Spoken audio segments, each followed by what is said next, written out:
Action! Yo, what is going on, people of the YouTube universe? It is I, your fellow most filmmaker, Dallin Zhang, and this is Cinesection, the place where you and I can hone our filmmaking skills. So recently, I got hired on a project as a VFX artist, and I learned a ton from this experience, one of those things being the way in which editing should happen. So in this video, I'm going to be sharing with you the order in which you should edit your videos to make it go smoother. First thing you should do right after importing your footage into your editor is to sync your audio. Well, that's if you're recording external sound. If not, skip to step 2. Anyways, don't start editing yet. The reason for this is because you still have your syncing points, i.e. your clap, your slate, your smack, and imagine how difficult it's going to be to sync audio without these points. Step 2 is to start your edit. This is where you start cutting everything and putting your film together, and only that. Don't start VFX, don't start color. Those things will be coming. Step 3 is to check in with the higher-ups like the director and the producer. Listen to their feedback, tweak accordingly.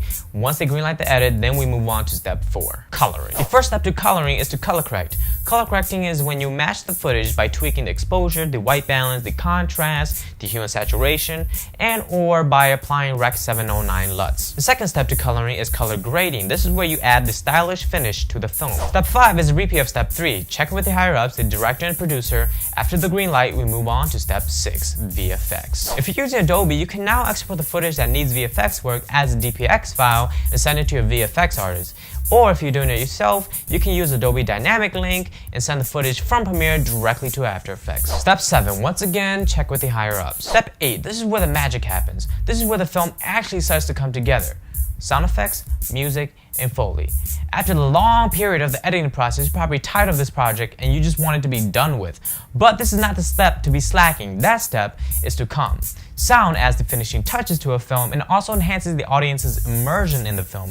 Keep in mind that's not only the sound, but also the lack of sound that can do this. Step 9, again with the checking. Get the green light and we move on. Step 10, the render, aka the slacking step.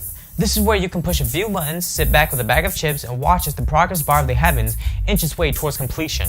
And once it's complete, congratulations, you've just finished a film. So I hope you enjoyed this video and I hope you learned something. Until next time, I'm your fellow VFX filmmaker, Dallin Zhang, and subscribe to stay tuned for the next video when we talk about nosebleeds.